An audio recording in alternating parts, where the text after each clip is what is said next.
మొత్తం నేను మాట్లాడుతూ ఫోటో రాలేదని అడుగుతుడు వస్తా సార్.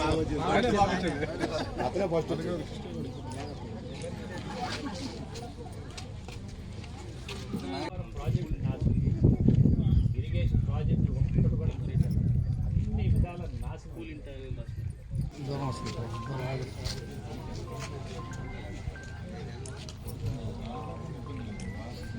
పక్కన పెట్టదు. ఈ కులాలతో కొట్టుకొని వస్తున్నాం ఈరోజు మన రాష్ట్రం. ఇంత కులాలు ఉండే రాష్ట్రం ఎక్కడా లేదు. తెలంగాణ లేదు, కర్ణాటక లేదు, తమిళనాడు లేదు. అభివృద్ధి పనిచేసే వాళ్ళు చూడండి. 14 సంవత్సరాలు ముఖ్యమంత్రిగా ఉన్నాడు చంద్రబాబు నాయుడు గారు. ఏ రోజు అవినీతి చేయలే. ఈ స్కిల్ డెవలప్మెంట్కి సంబంధించిన కేసు మొత్తం నేనే చూసింది. నేను మహారాష్ట్రలో ఎవరైతే ఈ స్కిల్ డెవలప్మెంట్ కాంట్రాక్ట్లు చేశారో వాళ్ళందరూ నా ఫ్రెండ్సే. వాళ్ళందరి దగ్గరికి వెళ్ళి 2 సంవత్సరాల క్రితమే జగన్మోహన్ రెడ్డి దుర్మార్గంగా కేసు పెడుతున్నా అని చెప్పి దీన్ని బయట పెట్టింది నేను. దాన్ని మొత్తం ఒక్క రూపాయి కూడా అవినీతి చేయలేదు. ఈరోజు జగన్మోహన్ రెడ్డి 2004లో ఆయన ఆస్తి చేసి ఇవాళ లక్షల.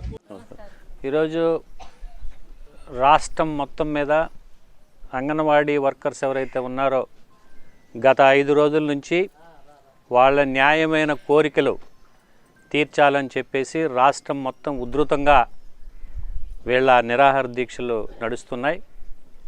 గతంలో తెలుగుదేశం ప్రభుత్వం అధికారంలో ఉన్నప్పుడు అంతకుముందు 4,500 దాన్ని ఒక్కసారిగా 10,500 రూపాయలు చేసిన ఘనత తెలుగుదేశం ప్రభుత్వంది.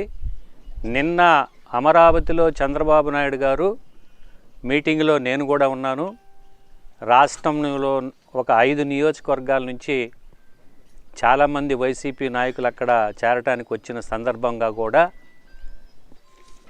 అక్కడ వచ్చిన పబ్లిక్లో నుంచి కొంతమంది అంగన్వాడీ వర్కర్ల గురించి చాలామంది లేచి మాట్లాడినప్పుడు చంద్రబాబు నాయుడు గారు క్లియర్గా చెప్పారు, రేపు తెలుగుదేశం ప్రభుత్వం అధికారంలోకి వచ్చిన తర్వాత తెలంగాణలో ఏదైతే ఈరోజు ఇస్తున్నారో జీతాలు దానికంటే కూడా బెటర్గా ఇస్తామని చెప్పేసి నిన్ననే చంద్రబాబు నాయుడు గారు దాదాపుగా 10,000 మంది జనాభా ఉన్న సభలో చంద్రబాబు నాయుడు గారు చెప్పడం జరిగింది.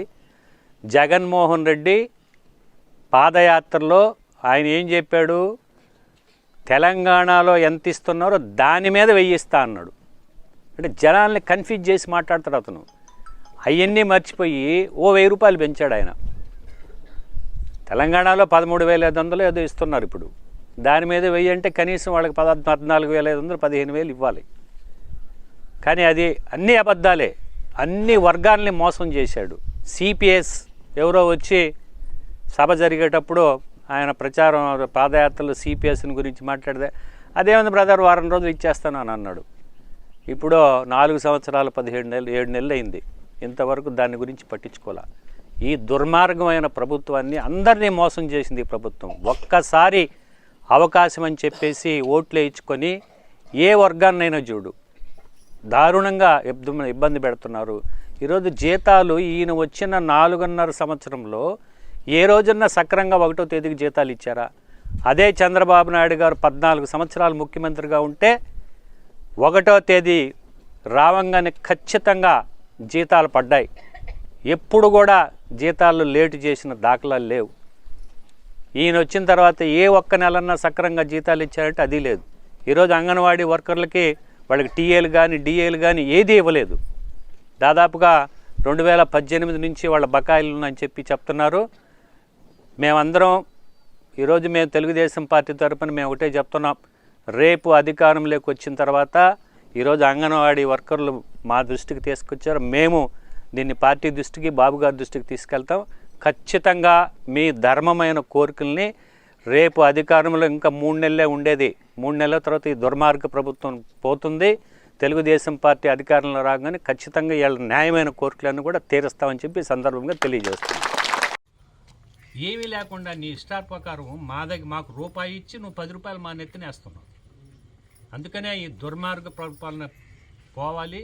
ఈ రాష్ట్రం బాగుపడాలంటే ఖచ్చితంగా మళ్ళీ తెలుగుదేశం పార్టీ చంద్రబాబు నాయుడు గారు అధికారంలోకి వచ్చిన తర్వాత ఈ అంగన్వాడీ టీచర్ల కోరికలు ఏవైనా నిజమైన కోరికలు, న్యాయమైన కోరికలు, వీటిని మేము మా అధినాయకుడి దృష్టికి తీసుకెళ్తాం. ఖచ్చితంగా గవర్నమెంట్ వచ్చిన తర్వాత మీకు న్యాయం చేకూరుస్తామని చెప్పి తెలియకుండా చంద్రబాబు నాయుడు గారిని 53 రోజులు జైల్లో పెట్టించాడు.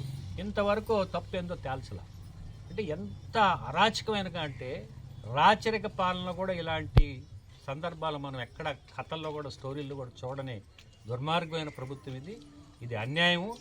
వాళ్ళ బిల్డింగులు తాళాలు పగలగొట్టి వాళ్ళ కోరికలు తీర్చండి. మీరు వాళ్ళు అడిగిన డిమాండ్ లేదో, వాళ్ళు అడిగింది ఎంత అడిగారో అంత కాకపోతే ఇంత ఇస్తామని, ఎంతో కొంత ఇస్తామని వాళ్ళు న్యాయంగా ఆయన కోరికలు తీర్చాలి. కానీ అంతేగాని దౌర్జన్యంగా ప్రజాస్వామ్యం ఇది. రేపు పొద్దున వీళ్ళందరూ తిరగబడ్డారంటే నీ గతేమొద్దో తెలుసుకో జగన్మోహన్ రెడ్డి.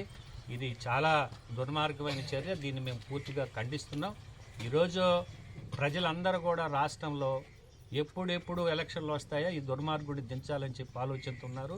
3 రాజధానులు కడతా అన్నాడు. ఒక్క రాజధానికి దిక్కు లేదు. ఈరోజు ఒక్క రాజధాని కూడా ఒక్క ఇటుక పెట్టిన దాఖలాలు.